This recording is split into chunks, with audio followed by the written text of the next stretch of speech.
Quanto mais tentamos conscientemente fazer algo, menos teremos sucesso. Certa vez, havia uma escritora que criava livros provocadores. Usando sua criatividade e talento, ela publicava peças que cativavam muitos leitores. Tudo corria bem, até que, pressionada pela editora para entregar seu próximo projeto, ela se viu em uma crise criativa. Incapaz de encontrar qualquer inspiração para o seu próximo livro, ela mergulhava em vários tópicos, tentando achar ao menos um que fosse emplacar. Ela vasculhou suas estantes de livros, pesquisou na internet e... nada. A inspiração não vinha. Nesse momento, como era de se esperar, um sentimento de pânico surgiu. Ela temia ter esgotado suas ideias, sentia que estava sofrendo o bloqueio do escritor e, por mais que se esforçasse, se via travada. Eis que, depois de inspirar fundo e ver que todo aquele sofrimento era em vão, ela decidiu dar um tempo e se dedicar a outras atividades. Curiosamente, enquanto caminhava sem a intenção de pensar em seu projeto, várias ideias começaram a surgir. Temas para os livros, diálogos, personagens, tudo começava a florescer em sua mente como em um passe de mágica. Naquele momento, a escritora percebeu que quando parava de tentar ter ideias, as ideias surgiam. Peggy, just think about it deeply. Then forget it. And an idea will jump up in your face. Thank you. Essa curiosa experiência esconde uma lei universal que os antigos taoístas já contemplavam há centenas de anos. Por algum motivo misterioso, quando tentamos conscientemente ter sucesso em algo, ficamos mais longe desse algo. Assim como um nadador que luta contra a correnteza e acaba se afogando. Ou como um músico que, estando tenso para acertar, acaba errando as notas. O que seria esse fenômeno que os antigos chineses já contemplavam há séculos e como usá-lo a nosso favor? Esse vídeo explora a chamada lei do efeito reverso. Aproveite! Há muito tempo, na antiga China, um comerciante conheceu um sábio que, segundo ouviu dizer, era uma das pessoas mais sábias vivas. O comerciante tentou impressioná-lo, contando quanto dinheiro havia ganhado em seu último negócio. O sábio assentiu, mas não pareceu muito impressionado. Então, ele convidou o sábio para visitar sua enorme casa e ver todas as riquezas que havia acumulado ao longo dos anos. Mas o sábio não se impressionou. Em vez disso, ele perguntou ao comerciante por que ele queria tanto impressioná-lo. Como o comerciante não entendeu a pergunta, o sábio lembrou as palavras de Lao Tzu, dizendo: "Aqueles que tentam ofuscar os outros diminuem sua própria luz. Aqueles que se dizem justos não podem saber o quão errado estão. Aqueles que se gabam de suas realizações diminuem as coisas que fizeram." Fecha aspas. Sempre nos ensinaram que a realização requer esforço.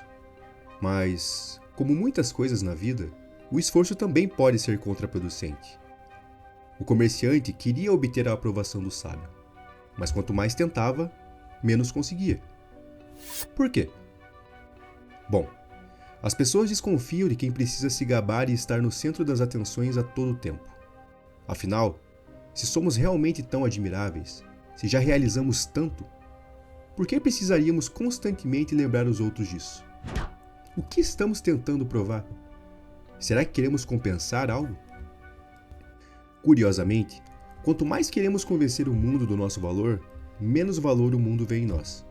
O sábio da fábula nos lembra disso, mostrando que quanto mais forçamos nossas realizações sobre os outros, menos brilhamos. Se o comerciante não estivesse tão ansioso para impressionar, suas realizações falariam por si no momento certo. Isso teria impressionado muito mais o sábio, não apenas pelas conquistas, mas porque ele não precisava se gabar delas. Isso mostraria que o comerciante era humilde, seguro de si e que também era desapegado.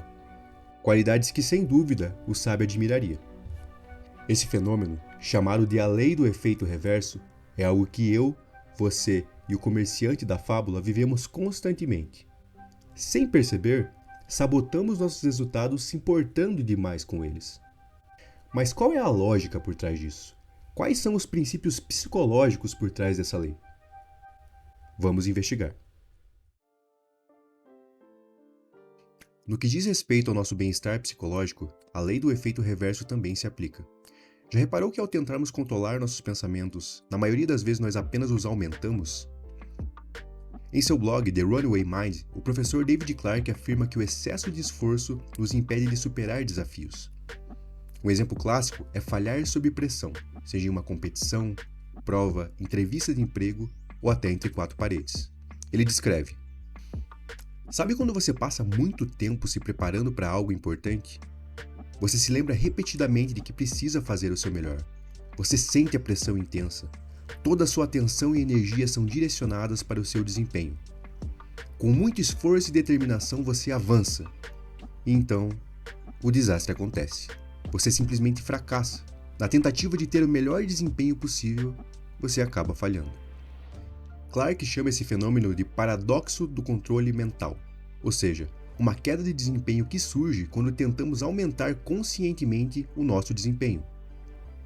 Segundo ele, esse fenômeno também se aplica à superação do sofrimento emocional. Por exemplo, tentar muito parar de pensar negativamente muitas vezes tem um efeito oposto, aumentando ainda mais a negatividade. É o exemplo clássico do não pense no elefante rosa. Quanto mais você tenta não pensar no elefante, maior ele fica. Somente quando paramos de tentar, quando deixamos de nos importar com o elefante, ele eventualmente some. Essa é outra faceta da lei do efeito reverso. Quanto mais tentamos controlar nossos pensamentos, menos sucesso temos em fazê-lo. Ou seja, quando se trata de controle mental, podemos dizer que tudo que você resiste, persiste. Segundo o professor Clarke, isso acontece porque humanos não são bons em suprimir pensamentos, ao contrário de criar pensamentos. É por isso que a lei do efeito reverso também funciona de forma reversa, como aconteceu no nosso exemplo da escritora.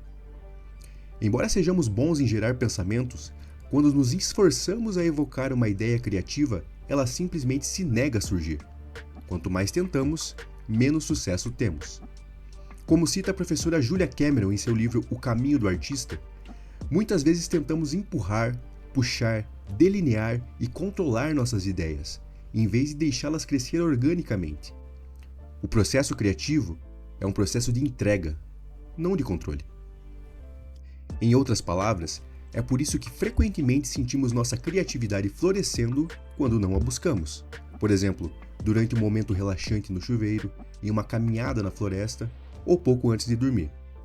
Durante esses momentos, em que paramos de nos importar, a ideia que estávamos procurando surge espontaneamente.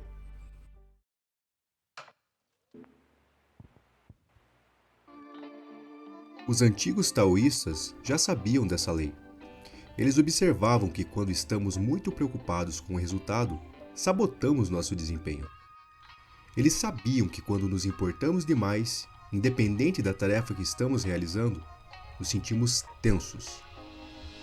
Embora sejamos perfeitamente capazes de realizar a tarefa, há um sentimento de emergência envolvido. Nossas mentes ficam ocupadas com o futuro ou com o passado. E, como não estamos presentes, nosso desempenho trava. Por isso, em vez de se esforçar, os taoístas propuseram o conceito de Yu Wei, ou ação sem esforço. O atleta Christopher Berglund explica em um artigo da Psychology Today como o melhor desempenho surge quando não nos esforçamos por ele. Algumas pessoas conhecem esse fenômeno como o estado de fluxo. Nas palavras de Berglund, pode parecer contraintuitivo, mas uma mentalidade de não esforço aumenta as chances de um atleta entrar no fluxo, agindo sem esforço e vencendo. A filosofia do Yu Wei, que é tentar menos, ou seja, não se esforçar mais para vencer a qualquer custo, frequentemente gera mais sucesso. Ao examinar o estado de fluxo, descobrimos que ele é caracterizado pela ausência de pensamento sobre o passado e o futuro. O que é curioso, pois, embora esse Yu Wei nos leve ao resultado que queremos, o resultado não é o foco. Nesse estado de fluxo, as expectativas ficam em segundo plano na mente, e a atenção fica imersa na tarefa que está sendo realizada. Inclusive, a tarefa até deixa de ser uma tarefa. É como se o pianista se tornasse a peça musical, a escritora se tornasse o romance e o jogador de futebol se tornasse o jogo. Não há mais separação entre ser e fazer, e isso faz o melhor desempenho vir à tona. Quando não há preocupação com as conquistas futuras ou ruminações sobre os fracassos passados, então o desempenho não será perturbado por esses pensamentos, o que, curiosamente, aprimora o desempenho. Portanto, poderíamos dizer que quando paramos de nos importar, os resultados vêm. Igual quando paramos de combater o elefante rosa, ele simplesmente desaparece.